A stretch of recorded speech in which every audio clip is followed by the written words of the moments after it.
The Hellspawn was once a man.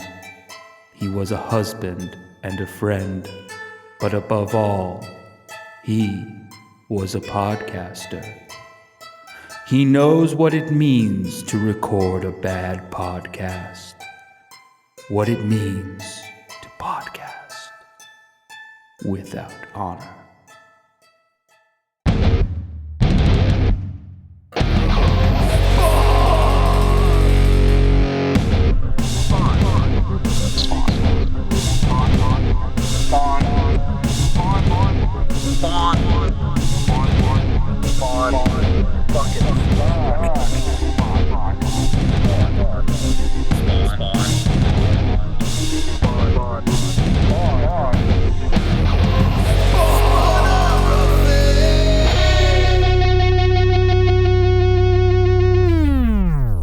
What's happening, Hellspawn? Welcome back to another episode of Spawnography. I'm one of your hosts, George Marston, pronouns they, them, or she, her. With me, as always, is... Pierce Leiden, pronouns they, them. How's it going, George? It's been a minute. It has been a little bit because you had to go run, you ran what, 378 miles? I ran 58.8. Honestly, same to me. Like, it might as well be the same number if you're asking me to do it. So that's incredible. Well, congratulations on that. That's a huge physical sportsman accomplishment. Thank you. It was pretty cool. I was a little disappointed I didn't go. I said that in the gayest way anyone's ever talked about sports. I'm a little gay, so I'm saying that with love for myself. Really? Yeah. I've never really gotten that vibe from you. No. Yeah, I didn't go 100K. If I had gone one more lap, I would have run 100K. And I kind of wish I had. It's one of those things that in the moment I was like, I cannot go again. And then afterwards I was like, I could have gone again. Maybe. You're like Alexander. But I had a really great trip, headed up to Portland for that. And shout out to Coast City Comics. I went to Coast City Comics, a really cool store. Was that Portland, Maine, correct? Portland, Maine, correct. Yeah. Not Portland, Oregon. And I picked up a cool old Angela figure. That's great. Still on the card. Which is cool. Cool. You showed me that. Hell yeah. Speaking of Angela, by the time our listeners are hearing this, she'll be a playable character in Marvel Rivals, which is wild. She's like a 10-foot tall flying muscle mommy. I wrote all about her and how she came to Marvel today. It was pretty fun. Did you sneak any links to our podcast into your article? Well, the thing is, what's interesting about that is the opinions of this podcast are not reflective of my employer. They're my opinions. They don't reflect the opinions of Games Radar or Total Film or Newsarama or Future or any of the entities through which I publish my writings. Is that incredible or what? So I wasn't able to post a link. I know. I figured that would be the case. Yeah. I wanted to. I actually thought about trying to be like, I actually am an expert on Spawn, or at least the 115 issues I've read. I mean, you could always include it in your bio. Yeah, I honestly could, actually. I need to update my bio, actually, because it's way out of date. The picture of me is like me in a fucking cowboy hat with sunglasses. I remember your cowboy hat era. You got really... I had a cowboy hat era for one photo, which I put on specifically to look as anonymous as possible. Yeah, but you also, you wanted to throw on Ted Nugent when you did that. You bought a Tesla. That never fucking happened. I've never liked Ted Nugent. You could say a lot of things. Just during that photo. It was really weird. It was very specific. It's only damn Yankees era Ted Nugent, okay? The guy from Styx and Night Ranger. No, I fucking hate Ted Nugent. Styx the River or Styx the Band? Styx the Band. Oh, okay. Was the guy from Styx the River? No, not that. You know what? Actually, though, it's interesting. I did just have my birthday last weekend. Oh, happy birthday! Yeah, thank you again. I turned 42, and when I turned 13, 30 fucking years ago, I was on vacation with my family in Orlando because my stepdad has a timeshare. We went to Wild Bill's, which was a cowboy-themed dinner theater and I just had the greatest fucking time eating shitty salad and probably a fucking gnarly steak or something, or chicken fingers.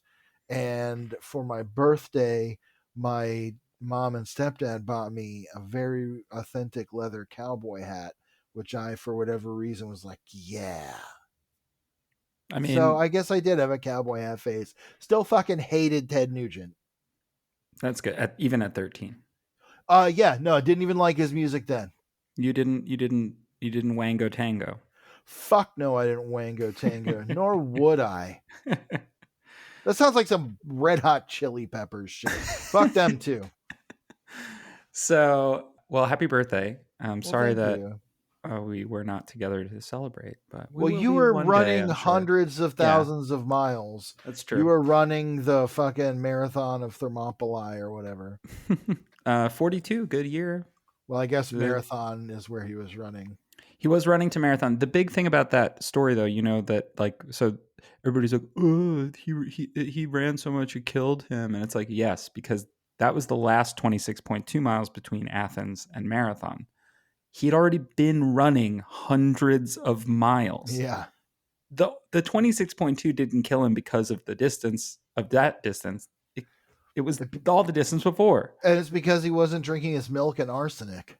Right, exactly. As we've previously discussed. Yeah, you gotta, if you're running that far, you gotta be eating a goat as you go. A fun thing about the ultra that I did is that we got to eat quite a bit. However, one of the things that did kind of knock me out a little bit, there was like 3 or 4 laps where my stomach was turning, and I was like, I don't feel good, and that's not. And then my lights went out for one lap in the middle of the night. Oh, I thought for a second you meant you blacked out while you were running, and I was like, that'd be pretty bad, dude. No, it wasn't that serious, but it was scary. It was really scary because it's so fucking dark. That. And there was a guy there who was like, oh yeah, remember 2 years ago when like some deer came running through? And I was like, yeah, they almost fucking hit me. I do remember that. And he goes, oh, you were here too. And I was like, yeah, hell yeah, man. He was really nice. A cool thing about that race is it really does like remind you that human beings at a base level can just kind of care about each other, and sort of like when faced with great adversity, and in this case adversity we brought upon ourselves, which was running through the woods, they'll sort of band together to try to get through the thing, which is really, really, I don't know, it was very cool. I just ran with a lot of strangers, and like they all had different strategies and stuff for how to get through stuff, and they were chatty, and it was great. It was just well, sounds like that summer I was into Pokemon Go. Yeah, I remember that. When you drive your car really slow so that you could catch Pokemon.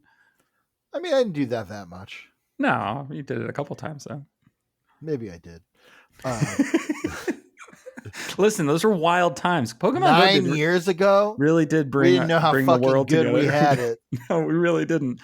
Nope. But anyway, we have a bit of a weird one today because we're finishing out an arc that was just a 2-parter that we decided to split because of the weirdness of a bunch of stuff. But then we have a one-shot right after, before we get into some more arcs that have even amounts of issues.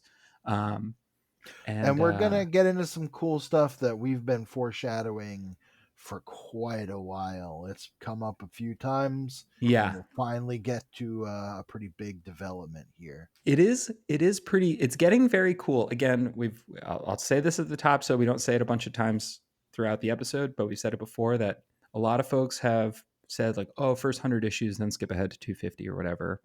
And I'm like, nah, I'm having such a great time I wouldn't skip these issues. These are great. No. And also Spawn's finally starting to do what we've been wanting it to do, which is like call back in a slightly more meaningful way. Yeah. Which is really, really fun. And while also mounting like new threats in a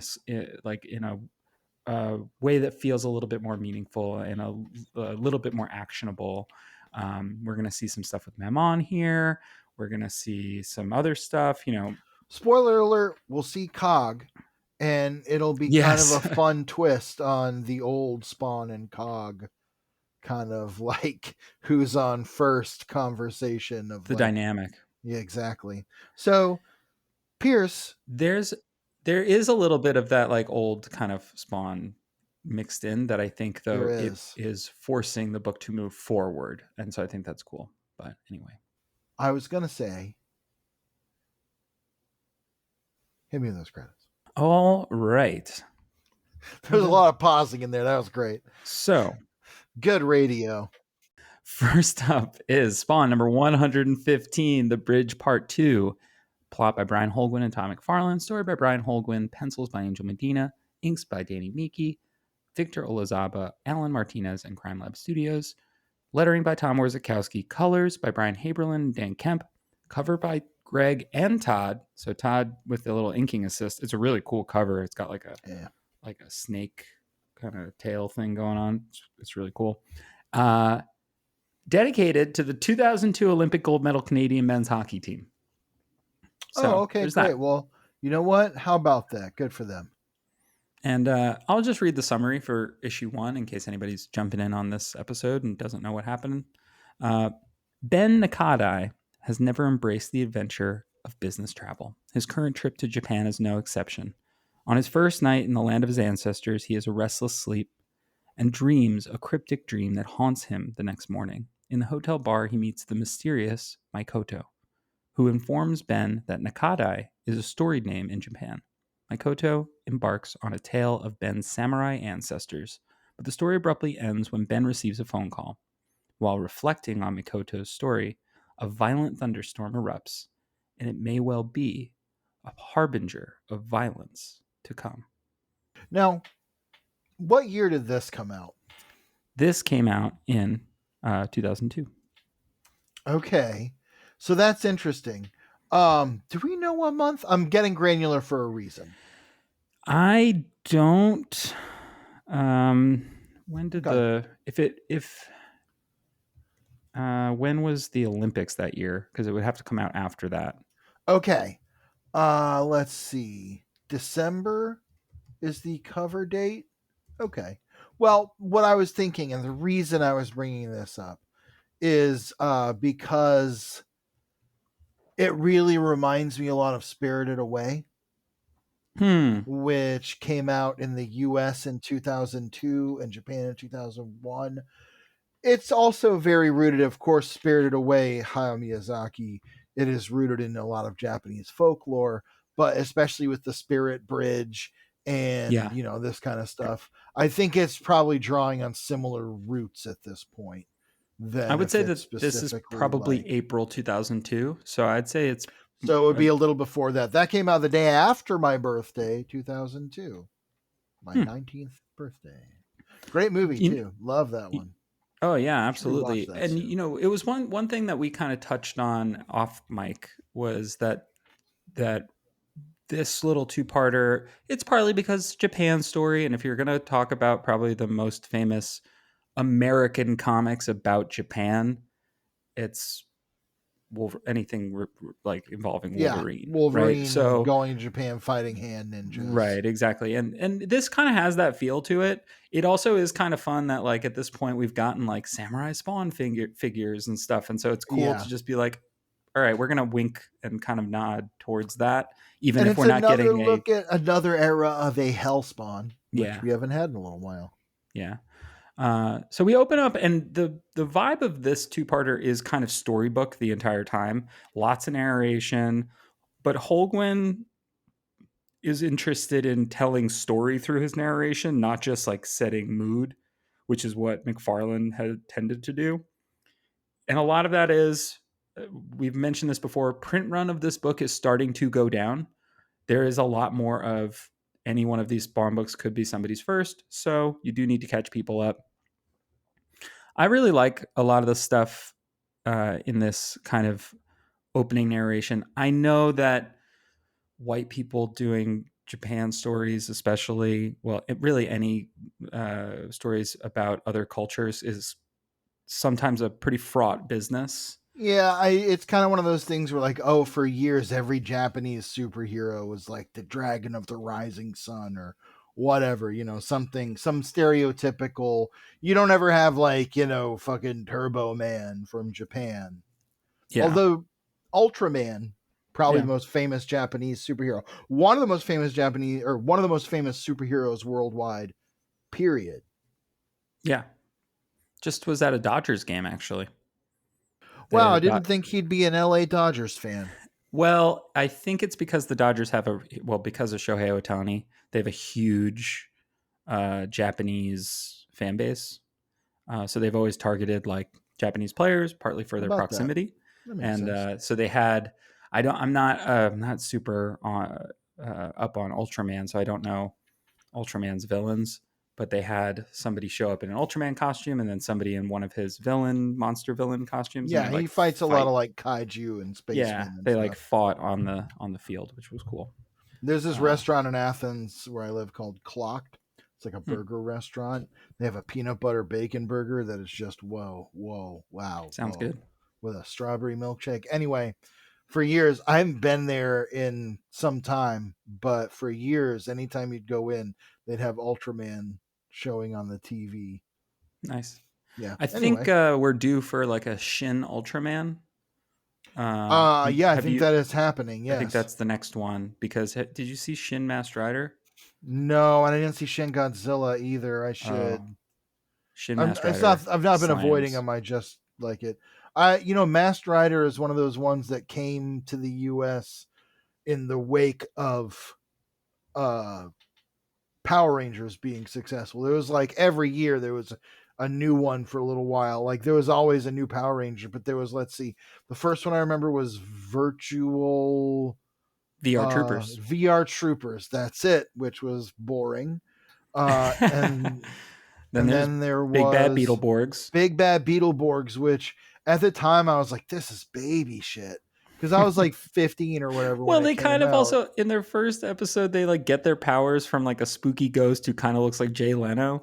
Yeah, Flabber is his name, and he certainly does look like Jay Leno as a disco ghost. And like, I know that there's like a comic book involved and stuff, which is kind of cool. It was a Marvel but that comic. Is a pretty fucking hokey show. Well, like in the show, there's a comic that is like part of the plot is that like the monsters come from the comic. Anyway, how about that? And then there was the Mystic Knights of Tir na Nog, which was based on, of course, Celtic mythology. So I was like, oh, I like that, because I was in my like, oh, I'm just discovering this like mythology that is based on supposedly my own ancestry. Or do you remember? Do you remember the Warriors of Virtue? Yes, which was a terrible movie. The worst movie in the 90s featuring kangaroo warriors, as opposed to the best movie of the 90s featuring kangaroo warriors, Tank Girl. True. Doug Jones is in that movie. In Tank Girl, is he one of the No. In Knights Warriors of Virtue. Yeah. Warriors of Virtue. That makes sense. Warriors of Virtue, a movie that I thought that I made up. Like, well, it does feel like a fucking fever dream. Yeah. Maybe it's time to bring Warriors of Virtue back. No. Listeners, I don't think do you want us to do a Warriors of Virtue episode? We won't. Thank you for making that clear so I didn't have to. That's got to be a different podcast. I'm sure there's one out there. And if they want us to come on and for some fucking reason talk about it, sure. Warriors of Virtue is one of like 4 or 5 movies of the 90s that I, for whatever reason, thought was going to be super cool, and then just like turned out to be fucking ass. Well, there we go. It exists somehow. It does. It made it out there. Cutthroat Island style. Yeah. There's a sequel? Oh my goodness. What? Yep. Warriors of Virtue, The Return to Tao. Okay. So from 2024. It had a budget of 56 million, only made 6. We're not here to talk about thing I've ever fucking heard. We're not here to talk about Warriors of Virtue. I will say though, you know what Sentai show I actually loved was Superhuman Samurai Cyber Squad, which was a little more rare. It was on cable, and it was about like guys who turned into superheroes in computers. They would go into the computers, but kind of looked like Ultraman, and he had this huge dragon that would turn into his armor, and I had the toy. It was like a huge toy. It was fucking great. Anyway, we can talk about the thing we're here for. This isn't superhuman samurai cyber squadgraphy. This is Wow, I'm surprised spawnography. you got that out. Yeah, so we meet Ben again, and he's been staring at this ancient box and considering what strange turns in his uneventful life could have brought him to this point. It's a little like Twilight Zone-y too. Like that's kind of what we're doing, right? Like We we're only doing like a saw, little bit of that. and the box was just a tiny detail in the background of his hotel room in the last issue. And so now he's, the fates seem to have led him down a darker path, and like a ghost in the tail, he wonders if he'll ever make his way home again. And there's a lot of like talk here about how home is really California. Japan isn't something he really feels connected to. Yeah, But he's he's here for inspecting work. the temple that he's supposed to like figure out how to clear theoretically because they don't want to relocate it. Right. And he's kind of being urged by his superiors to make a determination that they're allowed to demolish it, I guess. And while he's in there, he finds this box. This is where we see him discovering this actual box. It's a very Marcellus Wallace's suitcase kind of moment, Yeah. where we get this great splash panel of him opening it, and there's just this eerie green light coming out of it. We kind of know that looks a little bit like Spawn energy, and that will become relevant.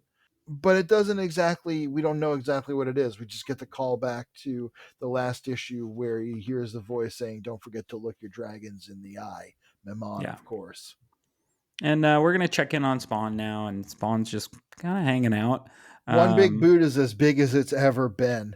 Yeah. And this is a great, shout out to Angel Medina here. He's really Love coming it. into his own. I love this Spawn. I love His his cape. all soaked and droopy and So stuff. cool. So So cool. cool. I love the big, like, kind of collar, everything going on with his collar. Yeah, it looks great. I think that Medina is really finding the sort of silhouette that works for him and the sort of Yeah. body language. And I like how even though it's raining, he's still showing that the cape is alive because it's sort of impossible. So that's really fun. What's happening as he sits, though, because that box has been opened, there are now these ghosts all about. And we're getting sort of these little vignettes about a blind peddler appears walking through tables, one hand outstretched, wandering through a city. A woman watches with idle curiosity as she quietly bursts into flames. We're to understand that, like, because that box was opened, these spirits have been released. Yeah. It's unclear at They're like first. ghosts of tragedies, Yeah. as what we'll see unfold. And they're like from across different time periods. Like there's an ancient peddler, there is a Like a woman little from, it looks like, the boy. 20th century. There is a little boy who's lost in the forest.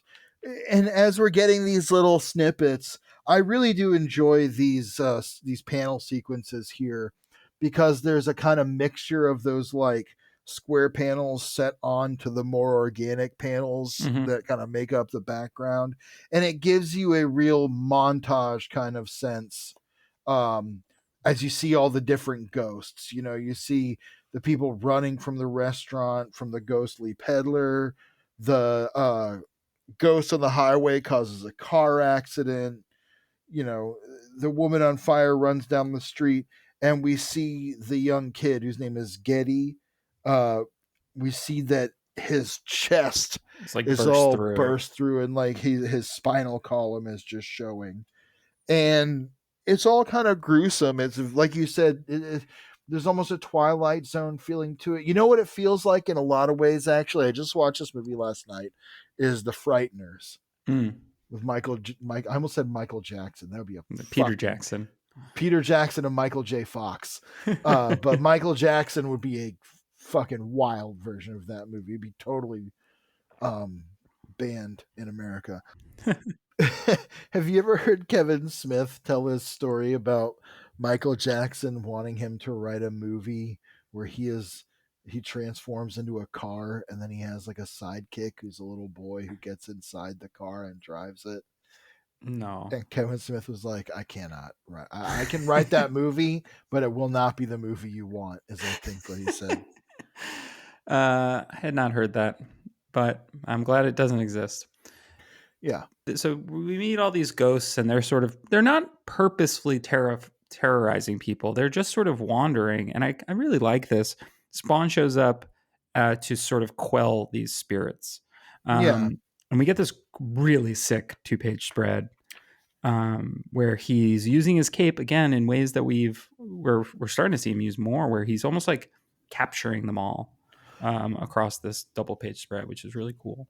Yeah, and instead of fighting them, he's kind of just compassionately being like the peddler, the ghost of the peddler is looking for his son. Spawn's like, I'll take you to him. He's kind of giving them like a peaceful return to the afterlife. Yeah. It's not like when Billy Kincaid shows up with his ghosts and Spawn has to fight them. This is Spawn trying to do an act of compassion, which is getting more and more rare in a lot of ways because he's kind of become this like agent of retribution. I think, though, it speaks to the fact that he's accepting his sort of supernatural lot in life, that he's not concerned. Yeah, he is typically an agent of retribution against human beings and against celestial bodies who seek to harm, but these are not those. But he does understand that they do not belong. Right. And he, in a way, acts more like the supernatural characters that Todd kind of said at the top that he didn't really want Spawn to be. You know, this is a very Doctor Strange kind Or of like John sequence in a lot of ways. Constantine. Yeah, I mean, I Even. think he has a little gentler touch than Constantine. I mean, true. But True. like, you know, like I said, it's a very Doctor Strangey kind of like, you know, magical, mystical kind of Yeah. adventure. And that's going to continue because as Spawn is kind of following this, let's say, trail of ghosts back to the origin, he discovers that huge spirit bridge that stretches off into infinity that Ben Nakadai had seen in his dream. Yes. And here we encounter the samurai that Mammon told Ben about in his guise as Makoto, who is Ben's ancestor. While Mammon doesn't specifically spell this out, we can tell through the visual cues and the sort of story beats that he is very likely a Hellspawn. Yeah. And that is reinforced visually here. He does look like a samurai Hellspawn kind of figure. I think by this point we had manga Spawn. Yep. And maybe there was a samurai Spawn. I think there was a ninja one. There was definitely a ninja Spawn who was awesome. And manga Spawn, definitely. Yeah. But I actually really like this kind of get up. His big pauldrons with the Spawn logo, but in green and red. And he's got the kind of like spiked, gauntlets. Yeah, it's cool. And obviously his color scheme is very similar. So he's got the chains, he's got the cape. Honestly, I would totally love a figure of this guy. Yeah, me too. So this next whole sequence is so great. I love this page here where Nakadai is like slashing through Spawn's cape, and Spawn is like, okay. It says Spawn regards the samurai's face and understands there is but one way to settle this matter. And then Spawn generates a fucking sword for himself. And we get this kick-ass panel of them leaping into battle. Says they bow to one another and it begins. It's this great, so cool, like samurai epic sword fight. You know, we go to that page where you kind of quoted in our opening quote, where it's kind of a repeated motif where it's saying, it said this on an earlier page. It says the Hellspawn was once a man. He was once a husband and a friend, but above all, he was a soldier, which that's kind of what it's always been in a lot of ways. That's kind of been the role that ruled and eventually ended his life. The art here is so good.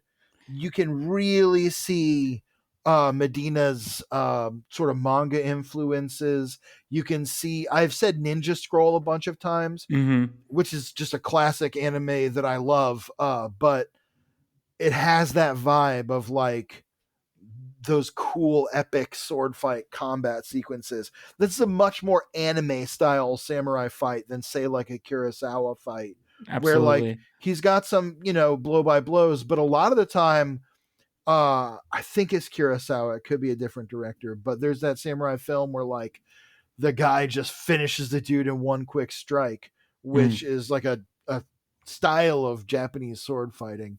But like a lot of those duels, and even Western sword fighting duels, like actual, like if you think about like fencing duels or whatever to the death, would end in just a few strokes. Usually there'd be a few quick parries and someone would be wounded and that'd be the end of the fight. Because if it's the fucking like, 500, 200, even 150, even 100 years ago, if you get stabbed, you're most likely gonna die or be very sick for a while. So the fight ends. Here, this is not like that. This is one of those like ongoing like sword clashes, and it's all the better for it. They have this skirmish where they like cross swords. I love that one big boot close up of Spawn right there on the bottom left panel. But then I also love they kind of dash at each other and then they reset with their swords pointed at each other. It's just such a great scene. It's almost very like Crouching Tiger, Hidden Dragon kind Yeah. of wuxia, which is of course Chinese, but that kind of flying sword fighting. The Kurosawa was what you were referencing. Right. So Thank you. it's Sanjuro Yes. Thank you. is Sanjuro. the film, Yes. which obviously Sanjuro played by Toshiro Mifune, extremely One of Kurosawa's staple actors and a great Japanese but the actor. villain is played by Tatsuya Nakadai. So how about that? Interesting. We mentioned him before, didn't we? Yeah, in our absolutely. previous episode. We did. We mentioned him last episode, but in this case, to bring Sanjuro into it as well, I think that it's obviously that's the riff, right? That's what we're doing. What if Spawn, but also Japan and samurai stuff. So really, really cool. Yeah, this fight scene is great. It's pretty well choreographed. There are times where I don't love the cape getting kind of in the way. They're like, because they both have capes and they're both pretty much dressed the same. It doesn't overly bother me, and I can make most things out, so it's fine. But it does feel like both capes are just flapping around and almost like the capes are clashing themselves in a way. Yeah. Which, maybe that's the intent here, is that the two different Hellspawn symbiotes are kind of interacting with each other, the parasites. Yeah. And Spawn is going to end up winning the fight. Yes, we got a few more epic, like I said epic like 4 times, but that's what this feels like. It just feels like almost like a lightsaber duel, which of course was heavily influenced by Kurosawa's samurai movies, at least in the beginning. But it's got that kind of big in scope, almost widescreen feeling fight. And yes, Spawn does finally win. It says, what does he say? I love the caption. He says, "It's a contest not of power, but one of skill. Spawn brings his best fight. To do less would dishonor his opponent. Neither says a word. The rules are unquestioned. The stakes are clear. And the outcome inescapable." I love that whole sequence. Great narration. Especially with like space and planets in the background. That's what also is making the scale of this feel so cosmic. And more very Doctor Strange as well, almost like a Ditko kind of background. Yeah. Or a Starlin almost kind of look. Yeah. So I like yes, Spawn wins. Nakadai is laid to rest, and as he says, Spawn wins a duel, he says, "Thank you." It says, "As the spirit passes once again from this world, he remembers the words an old man once told him. Lord Nakadai at last looks his dragon in the eye, and he knows pity." And then the bridge kind of disintegrates and disappears back into the spirit realm. It does call into question some of, Nakadai's Spawnness, because you'd think he'd have similar kind of circumstances, and he also does look human, but also this is the spirit version of him. So, right. I think that there's some an of it's up in the air. understanding that he's not fully real, that he's Right. that we know from Angela and from other from past issues that spawns can die. It just seems that in this case his spirit was not laid to rest. It was trapped within that box. Right. And so it comes out and it kind of It's almost like a maybe conglomerate like of what he was in life and yeah. death. Almost like a force ghost in a way, like when you say, to use another kind of tangential Star Wars connection, like at the end of the original cut of Return of the Jedi, when you see Anakin Skywalker, and it's actually that actor's name is Sebastian Shaw, as like an older adult Anakin, rather Yeah. than like when they replaced him with Hayden Christensen in the recut or whatever. Um, but it's like that, where that is kind of a conglomerate, idealized version of him as a spirit. Right. He's not looking like Darth Vader, nor is he looking like the man that he was when he became Darth Vader. I also really like this Lord Nakadai at last looks his dragon in the eye and he knows pity, because that says to me that Nakadai was a spawn and knows that, like, especially because this outcome Yeah, that's true. was Maybe he knows what's inescapable. awaiting him. He not even just that, but he knows what his plight is because it was his own at one That's point, a good and so point. he knows the sadness inherent in being a hellspawn, and like that's just like a nice little bit. It's a really It good is. I close up like on that both their eyes, interpretation better than the one I had at first blush, I think, which was and him almost doubting. But yeah, no, I yeah, like that. and then like I like thus one door is closed, though consequences remain, and like We talked about it's quoted again earlier in this issue where Ab and Zab were like, "You can open the door, but behind every door is consequences." right. And I like this constantly building toward that we're really building up Mammon and his plot. And yes, there are characters along the way who are getting caught up in this, like Ben Nakadai. And Mammon is using these openings and these doors to his own ends, and he's going to see what he can get, because we know that he's not as powerful as Malbolgia, or seemingly he's not as powerful as Malbolgia was. But with Malbolgia gone and this void existing, He's there's doing a some. very different kind of scheming here. This is the Doctor Doom that we want, that Todd was missing, right? Like this is Right. A the kind of long-term constant kind of, long yeah. term thorn in your side. I mean, he's not as overt as Doctor Doom, I'd say. However, he does seem to keep insisting upon himself within the He's that story. he's that kind of B plot villain that's building throughout, where they've had a clash or two before, but you know that when they come together again, it's going to be big because the circumstances keep getting more and more dire. And as we'll find out in the next issue, or as will be pointed out in the next issue, Spawn isn't exactly as far away from the throne of hell as he thinks. But before that, we catch up with Mammon again, who kind of taunts Ben. He says, "I knew you couldn't resist opening this." And Ben says, "You were behind all of this somehow, weren't you? The trip, the temple, everything." And he kind of says, "I suppose I was after a fashion." He tells him, "You're just a thread in a great tapestry, the tiniest cog in a great machine." A little bit of foreshadowing for next Hmm. issue. And he kind of just passes his hand over Ben's face, and he seems to die right there. Yeah. Just, yeah. And he steps into a car and asks for the airport. It is funny. He says he steps out into the morning gloom. The sun shines bright on his face. It's very much raining. Yeah. Except it changes. Like Oh, as that's soon as true. as That's soon a as good he point. walks I didn't out, even notice that in the art, because in the next page when he gets in the car, it goes back to raining outside. yeah. I think it's a little bit on purpose. I Oh, think I that's think just it a little is. bit of I think like you're right. wherever I he think I is. just missed that little visual detail. That's a couple things I've missed in this That's issue, all but right. I read it The like many days ago. I think we brought it up last episode, but he also has this sort of like Fu Manchu thing going on when he's in Japan that he sort of morphs out of. Yeah, and he says he's going back to New York. As he leaves, we see the ghost of Ben Nakadai stuck in his hotel. It says a tale is told of a ghost who haunts these shadowed halls, lost forever, unable to find his way out. Night after night, he tries each door in the endless corridor, but none will open for him. And that's like, I think, another little callback to something from earlier in the issue.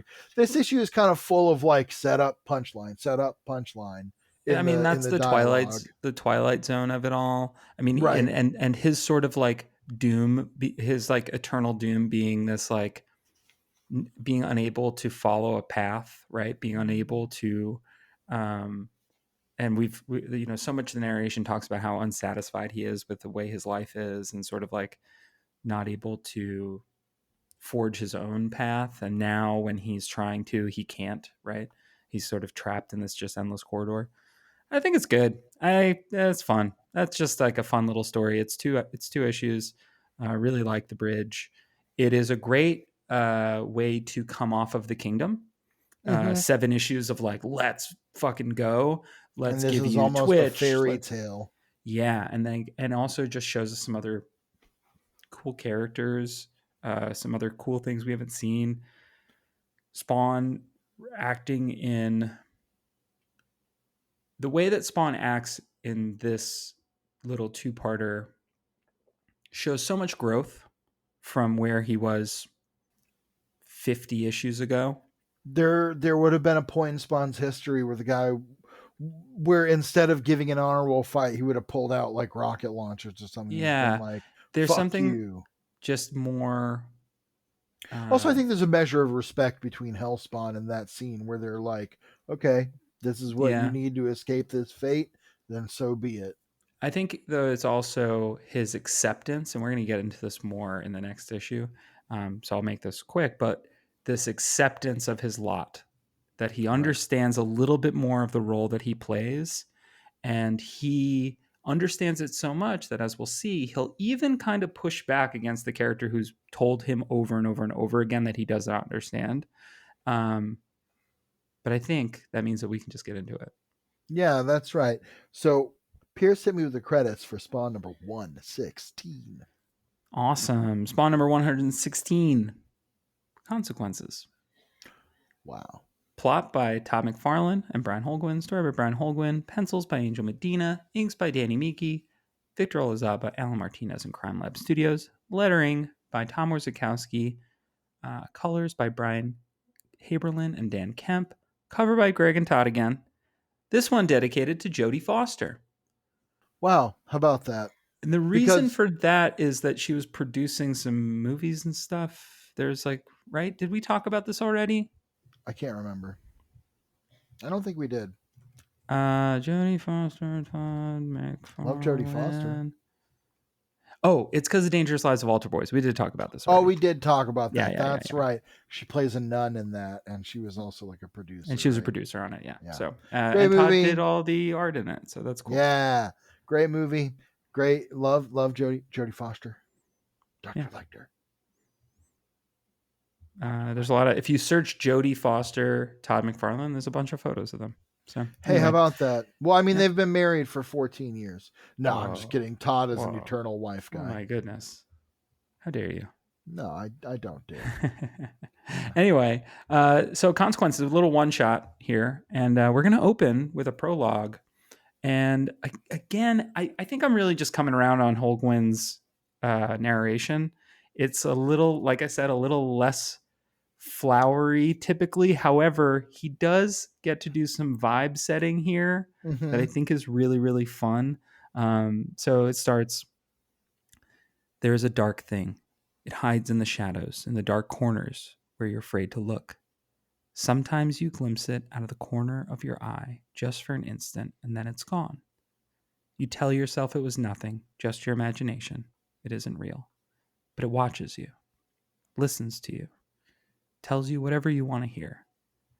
It will come to you in your weakest moment with false promises and pretty lies.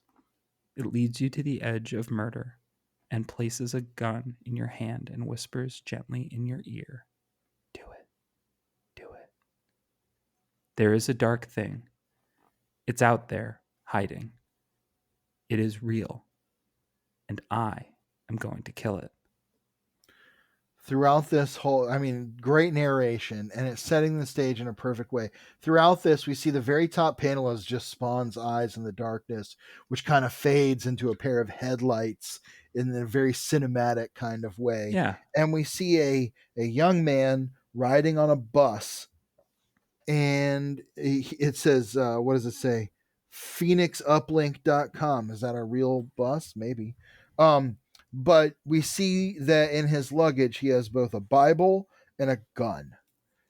Now, this is someone we've seen before. We'll get into that in a second because we're going to leave him in his bus and jump to New York. Love the colors on this whole sequence Incredible. of pages here. They're Really really hitting that like kind of neon grime, as you might call it, of the sort of very kind of Disney-fied era of Times Square, which I have spent a lot of time in like modern Times Square, to be honest, because especially coming from a place where even Atlanta is nothing like New York. Like, it's a city, but it's not like a mega city, you know. It's not a bustling metropolis of massive size. The first time I went into Times Square, my mind was fucking blown. I felt like I was on Mars. I felt like the fucking like ape men seeing the monolith in 2001. And so I spent a lot of time going back there. And I mean, you go to Times Square even in the middle of the night and it's lit up like daytime.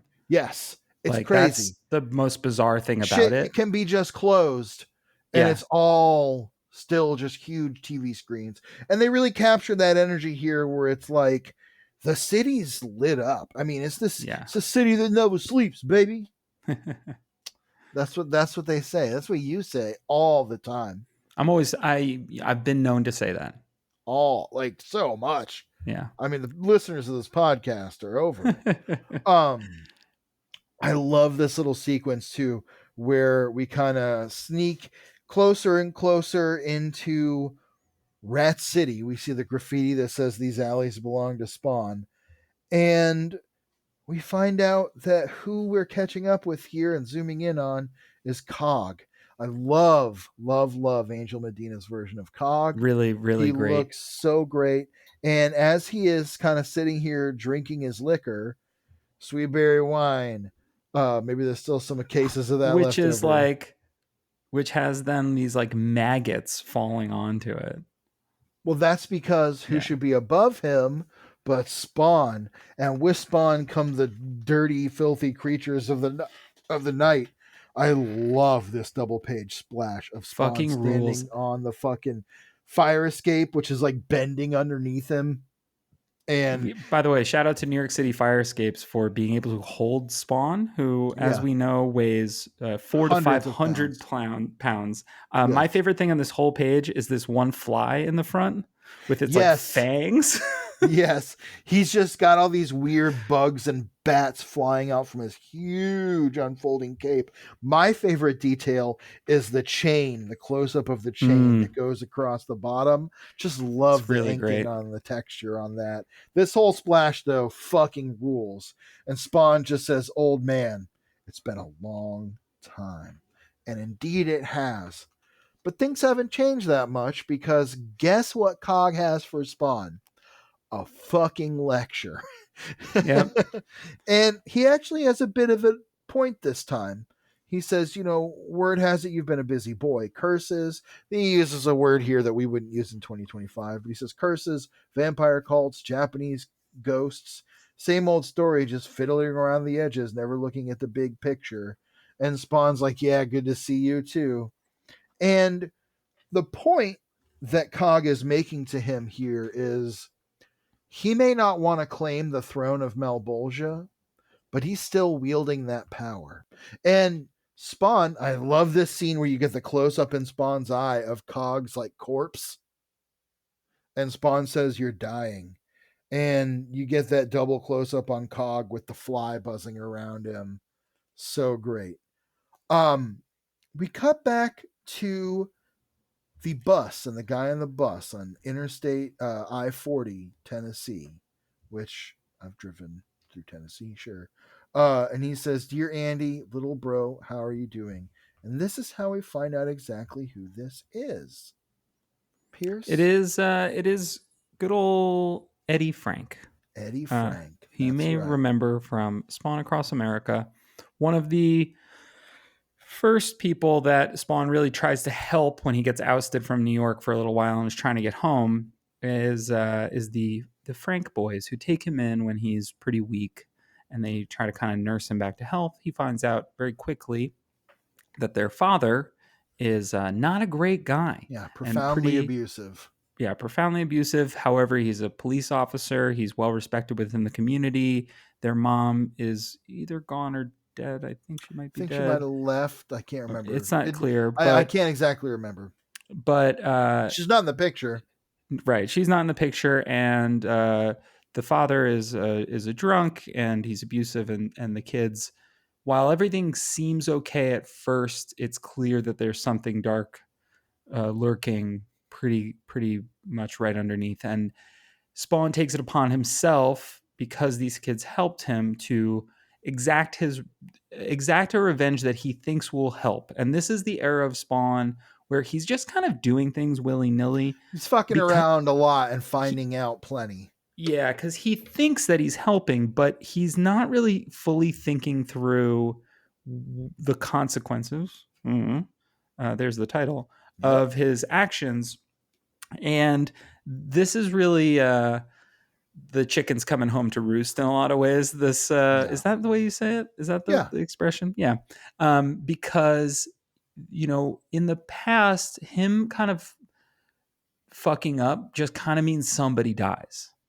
Yeah. And in Eddie and Andy Frank's case, so he tattoos "I beat my kids" all over. He uses magic powers to tattoo "I beat my kids" all over their dad, who decides he's going to take it out on his kids.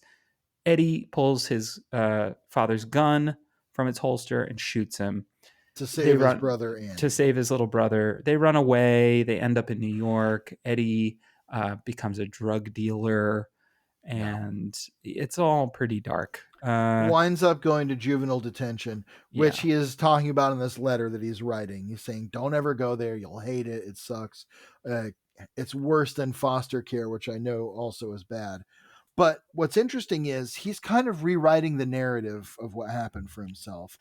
He's saying, "Don't let them fool you. We had a happy family until the devil showed up in our lives and told me that dad was going to beat you and that I had to kill him to save you." He is now saying that this was all an illusion created by Spawn, who he believes to be the devil, not far off at this point, to tempt him into doing something so heinous. But he's out of juvenile detention now, and he is going to try and make it right. How is not exactly clear just yet. But I love this panel in particular where he's talking about getting sent to juvenile detention and then him getting stuck in foster care, and him saying, they said I had to take responsibility, so I told them what they wanted to hear, but I can still hear the devil laughing in my head. That panel of him with Spawn's eyes behind him with it's like really the shape cool. of the mask, where it almost looks like his like a cape, or foreshadowing, almost like wings. And they're getting back on the road, and he says, "I'm ready to make things right." We know he's got a gun and a Bible, two things that fucking always go great together in Tennessee. And he gets back in the bus. Back in New York, where he's headed, Spawn is trying to heal Cog with his powers. He says, Cog says, "What the hell do you think you're doing?" Spawn says, "I'm healing you. I'm certain I can." Cog says, "Get that away from me." And this is where he chastises him for saying, "You don't want Malbolge's powers, but you are using his power to try and do things like heal me, and I don't want that. I don't want his power to heal me." And Spawn quickly says, you're wrong, because Cog's like, "Oh, it's corrupting you, and it's remaking you inch by inch." The thing is, I am kind of very much on Spawn's side here, because I think so too. It's Cog not not being corrupted by these Malbolge powers, right? And also, we don't I'm not thinking that they're Malbolgia powers anymore because of his No, connection to the green. it's something beyond that. I Yeah. agree. And So, he's got these new powers that he had starting before he even killed Malbolgia. mhm. But Spawn says the power isn't changing me, old man. I'm changing it. And Cog is, of course, being like, "You only think you are." And Spawn says, "Take my hand. I want to show you something." And we get Spawn teleports out. He's very good at that now. No more nausea like in the Yeah. early days. Um, he teleports Cog to the very top of, I guess this is, it looks like the Chrysler building, maybe. It's the Empire State Building. Is it? Oh, okay. Well, Yeah. I got him backwards. My Yeah, bad. that's fine. I'm from Boston, not New York, Ugh, don't and remind that me. was years ago, many years ago. Anyway, we get this great shot of Spawn standing there, like looking out over the city. A great fucking skyline too. Couple of bats. It's great. Yeah, I don't think bats go that high, but maybe they do. Yeah, it's fine. The stoner ones do. And these and Cog like clinging on for dear life. We get this double page spread that is just Spawn standing out over like Manhattan, just stretching off into the distance, which, oh yeah, it is the Empire State Building. I was only looking at the panel where you could only see the spire, or the page before that. Obviously, that's the Empire State Building when you turn the page. I was just looking at the very small sliver of it in the first splash page. So I'm not that stupid. And Kaga's like, I think I'm going to be sick. And Spawn is like, look, take a look at the wide and glorious world, this huge planet plagued by tiny people. They're cruel and jealous and petty. Their sad little lives lived in quiet desperation, condemned for their shortcomings by the very creator who made them so weak and flawed in the first place. And when I close my eyes, all I feel is their pain, and it eats me like a cancer. And he says, you don't know what it's like, all of them all at once inside my head. And I think you're right that he's now tied into like a greater life force. He's feeling these people. And there is like the element of like feeling and interacting with the concept of people's sins. But it's more than that, where he can sense danger and he can sense people's emotions. He can feel the living people in the city. And he His says, powers have extended, like he is becoming this like protector of Earth. Previously, he was Malbolgia's soldier, but he has now become this like steward of the green world in a way, and of just the concept of life being on Earth and it Yeah. not being just a hollow kingdom for celestial or infernal beings. Yeah, no, right. you're absolutely right. He doesn't want it to be a battleground anymore, because even though the Wanda of it all has kind of been pushed to the background, I think he realizes that he's ascended past humanity, that his life is never going to be what it was. However, he was in life somebody bound by duty. And he's recognizing and finally reckoning with the fact that the duty he's been given really is a gift that will allow him to protect the things that he did love, and that he'll never get that back. But it's become this like sacrifice, this sort of like, I'll do this forever if I have to. It's a little Batman in that way, right? Batman's thing with his Robins is always like, I do this so that you don't have to type thing. Like for Spawn, it becomes like, well, I'm never going to get back with Wanda, and I'm never going to just get to hang out with Terry like a couple of friends, and I'm never going to have a kid like Cyan. But if I can make the world a place in which the three of those people who I do care about can continue to exist, then that is enough for me. And I'm reading into this quite a bit here. Well, the thing is also, I think you're right how he's been approaching that, but also it's going to come to a head right here, because as he's talking to Cog, he's saying, I try to help them one by one. I've tried to punish the guilty, comfort the innocent. I thought if I eased their pain, it would ease my own. I was wrong. There's just too many of them. It's like trying to capture the ocean with a net. And Cog realizes that Spawn has stopped time, which is like just a massive use of power. And Spawn says, hell's creeping across the borders into this world. I tried plugging up the holes, but for every door I closed, 2 new ones open. So now I see what I must do. You say that hell is mine to command? Then very well. Let hell come. I welcome it to this world. Let it wash over everything and remake this earth. And I will command my hell to become a paradise, a new Eden where everyone is welcome. I know I can do it. And Cog is kind of questioning him. He says, "You're mad. It's impossible. It'll never work. Not in a million years. I want to help." Which I love that bit. That's just Yeah. like a huge moment for Cog, because what's happening is Spawn is finally seeing a bigger picture.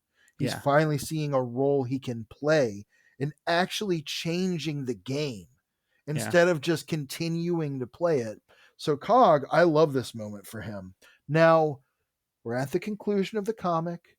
Before we get into this next scene, I think that I will give a quick trigger warning Yeah. for gun violence and mention of mass shootings. We're not going to get into detail. The comic doesn't get into much detail, but it's something that we're going to discuss momentarily. So if you're not Yeah. comfortable with that, skip 15 seconds. So we see Eddie. He shows up at the Port Authority. He says, "Something happened in my last year at juvie. I met someone who taught me about faith." And this is how you can see how he has kind of rewritten this narrative that Spawn is the devil who tempted him. And he takes out his gun and presumably begins shooting random people in the Port Authority bus terminal. From there, he's taken to the hospital. You can guess that he was probably shot by the police or something. And he is laying on a gurney. We reprise that narration from the beginning. There's a dark thing. It hides behind my eyes, mocking me, taunting, laughing, but I've seen the light. And as his heart starts to flatline, he kind of like raises up and his mouth opens, and this huge fountain of like golden green energy washes over him. And he literally is encased in like a pupil, like chrysalis. A cocoon. It looks almost like, like a worm or something. And he says, "There is a dark thing. It's real. I'm going to kill it. And by killing it, I will redeem myself." And here we meet the new Redeemer. We see him cutting his way out of the cocoon with like a sword of light and his wings unfolding above him. This whole sequence, pretty fucking cool. Killer. Almost like a super creepy magical girl transformation. I said to you off mic before we recorded, I was like, these issues kind of whip. Yeah. And it's just because, like, again, even through that narration in the very beginning that I read, it was plot, it was vibes, but it was plot, right? To turn that narration into first person right at the end, to make those the thoughts of a character, and then to, it's like poetry, it rhymes, have the beginning kind of come back right at the end of your one shot. Really, perfect way you're supposed to do this. That really works. Yeah. And speaking of Redeemer, that last page, fucking cool. Sick drawing of Redeemer. I mean, the proportions are fucking crazy. His armor looks awesome. He's like blue and gold now instead of like kind of like purple. Yeah. He's got these huge green energy wings and a flaming sword. I love the inking on this page. All the texture. Gotta say, inks and colors on both of these issues, really great. Slamming. The art team is just cooking. Love, especially the little inked details on his armor. Oh, like on his sort of like cod piece here, and even like on his chest plate of it and stuff. Yeah. Oh man, there's some. Wow. It's a fucking cool splash page. This is, again, I think that as we're getting into the 2000s and computer coloring is really starting to get figured out, we're just really seeing, we're losing one, Haberlin and Kemp have really started to, it comes up every once in a while, but they've thrown away the like, those like digital tricks, muddy browns and yellows. Yes, I thought you were going to talk about like the digital, like they're that, not doing that as much either. We're seeing a little bit of it with like the moon and stuff in these, but issues. In a much more tasteful way. It doesn't distract. But you're right. The palette of colors is getting so much more vivid and interesting. It's kind of gone. Do a dark comic that still has colors. Yes, because the colors, actually, that's an interesting thing about color theory is bright colors make darker colors look darker. Right. So, and even in terms of like mood, I really loved you calling out that New York is so vibrant in this issue, and we're still to understand that it's the middle of the night, but that's how New York is, like, because it's the city that never sleeps, because even when it's dark, it's like not. Yeah. It's kind of always just got this like glow, and the coloring really brings that out. It Yes. is definitely because it is a newer era of New York that Todd's New York was very stuck in like the 70s and 80s Right. at first, because that was the way to communicate the vibe of this comic. Yeah, and It's I mean, not it really makes sense true for anymore. Spawn And living in a kind of yeah, hellish world, but you're right, and it stopped being true in the run of Spawn in a lot of yeah. ways. You know, So, uh, yeah, that's consequences. We got a new Redeemer. We've got a Redeemer who is a character who's been, I'd say, wronged by Spawn. You his know, life has been changed, even ruined by Spawn. So yeah, we have Cog with a completely different dynamic to Spawn than we've seen before. We have we see Spawn. So one thing I wanted to kind of briefly mention is um, Spawn gives that whole speech about how he's like, "Let hell come, let it remake the earth, and I'll make sure that it becomes my paradise."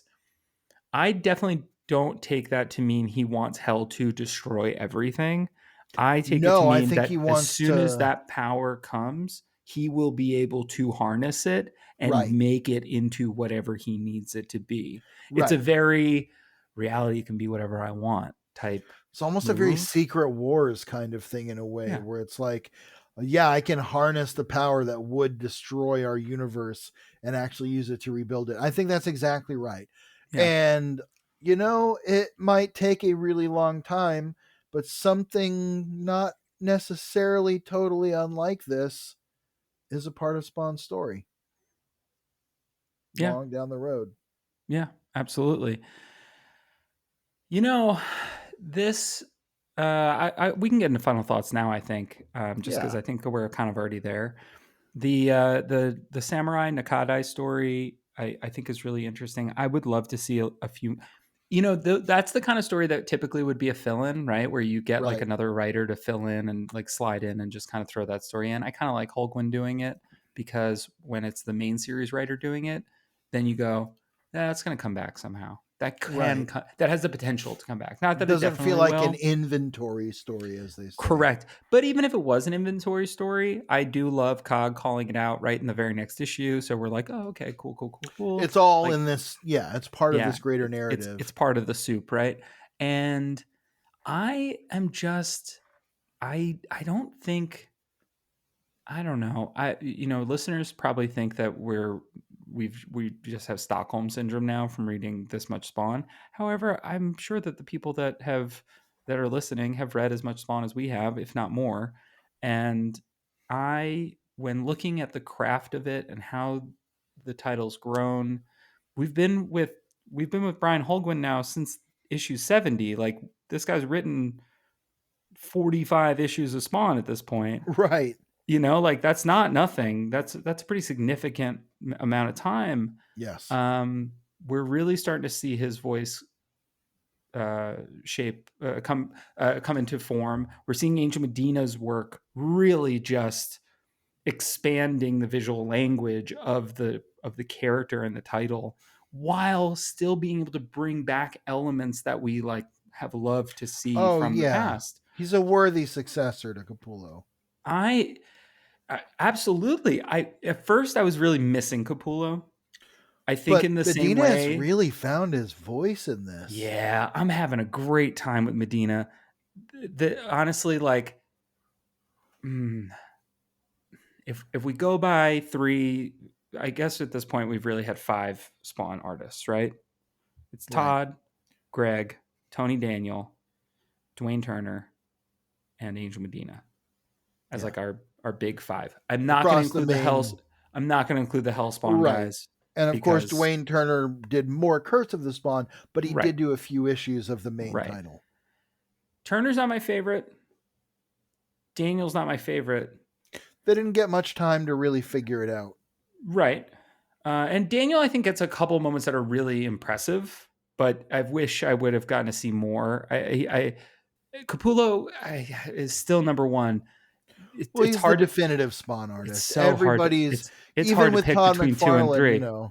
It's hard to pick yeah. between 2 and 3. Do I like Medina more than I like Todd?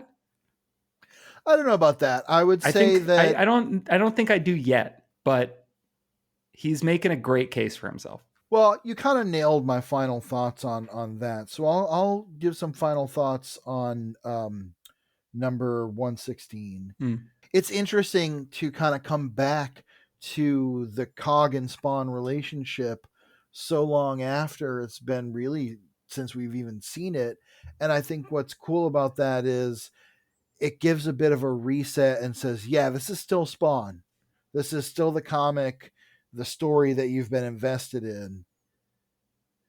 And we're going to just keep expanding that instead of like, some comics, it kind of loses track after a little while, or you know what I'm saying.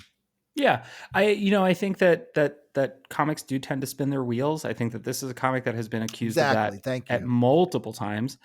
I do think that the 10th anniversary nature of these issues, because it's the year 10 Spawn is 10 now, is a little bit of like, hey, let's go back to the old toys and see what they're doing, see what they're up to, but not like but it's not in a way that's like so backwards, so looking backwards that it is slowing down the narrative from moving forward.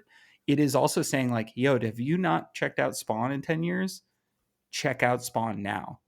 Yeah. Like if you picked up 115 or 116, probably 116 more than 115, but if you picked up 116 and you were like, oh yeah, it's a really cool cover, McFarlane's on the inks, Greg Capullo cover, that's cool. I haven't read since issue 30 or issue 29 or issue 31, like that whole Spawn across.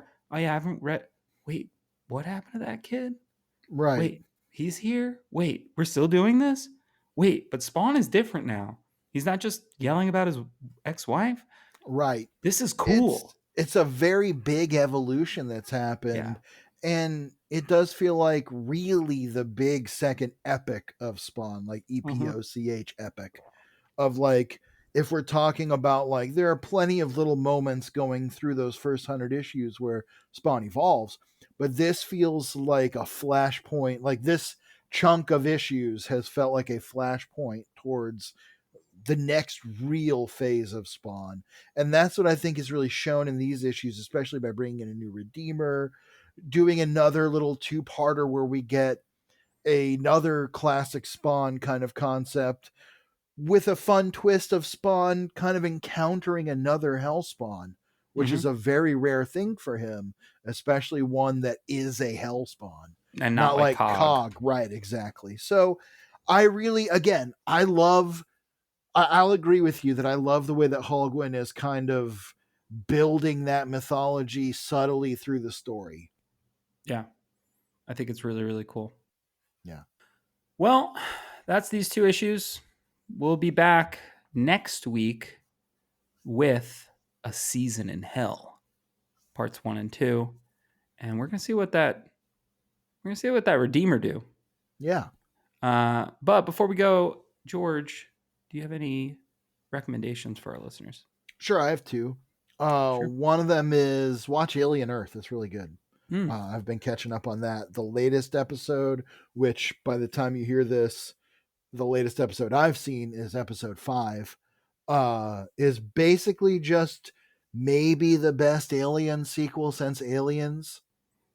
Whoa. Like, it's just like an hour and 10 minutes or whatever of like classic Alien, and it just really captures the vibe in a way that a lot of movies and other follow-ups have tried to and kind of botched. Not to say that every follow-up is botched, but like if you look at like Alien Romulus, it did a great job of kind of getting back to that classic Alien feeling, but it was a little too much like wink wink, remember this, remember this. This is more of a like, okay, this is clearly just another tale in this world. All of it's been very compelling, but episode 5 was great.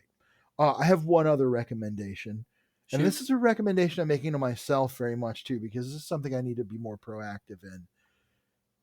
Find a way to get involved with your local immigrant community wherever you live, in your neighborhood, in your town. I guarantee you there are people in your proximity who you can find. Maybe you can find support networks online of people who need money for legal costs, dealing with ICE, dealing with detention, dealing with their families having to deal with the aftermath of that. I guarantee you somewhere in your town there is a mutual aid kind of rideshare program that helps maintain safety for people as they get to work. There are protests happening in your town. I guarantee you. The other day I was driving through my town and I saw a protest happening about this. So just find a way to get involved. I'm advocating proactive involvement with these communities, however you can do it, hands-on, monetary, in a protest, whatever it takes, just do something. Hell yeah. No, I'm going to second that recommendation. Obviously, everybody's personal situations are extremely different, and you might not have the ability to get to a protest. You might not have the ability to give money, but you have the ability to do something, even in a very small way. Even if that's just for one person in your community, that goes a really, really, really long way. Exactly. Absolutely. And there are many there I don't know about exactly the area that you're in, but look up community fridges, look up Food Not Bombs programs, look up things like that. If you need help finding something like that, please reach out to us at Spawnography, and we will do whatever we can to try to point you in the right direction. It is something that is more than ever just so important. It's a dire situation. And I mean, look, I'm just going to say it. I don't know how any fucking like streaming service will react to this, but like, fuck ICE. Okay.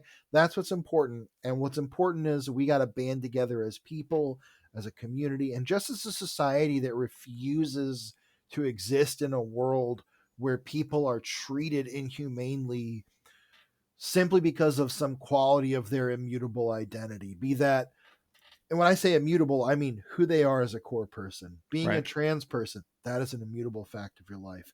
Being an immigrant, being black or non-white or anything like that, any of these reasons that people are persecuted for their identity. Being neurodivergent, being disability is a huge part. Just being a woman. Yeah, absolutely. It doesn't have anyone to be but like a cis male landlord Christian. Yeah, exactly. So we're getting on a soapbox here, but it's really getting bad out there. The biggest ICE raid in the US yet happened in Georgia. And so it's just really on my mind that right now we really need to get out there and just do anything constructive and peacefully helpful that you can to really just ensure the safety of the people in your community. No one is illegal. No human being is illegal, period. Borders aren't real. real. Try to tell you, what's that? I said borders aren't real. Correct. Borders are not real. They're man-made in order to denote economic sanctity or economic supremacy, and that's it. Yep. And fuck that. Yeah, fuck that. So if you didn't like us getting on our soapbox, well, that's where I was at tonight. And yeah, that's my recommendation. Pierce, do you have another recommendation that's like... My other recommendation, Alien Earth, has been very good. I've been watching it as well, and I am famously not a TV fan. Right. So I'm actually having a good time with it. What else have I been doing? I've just been playing fantasy football and stuff.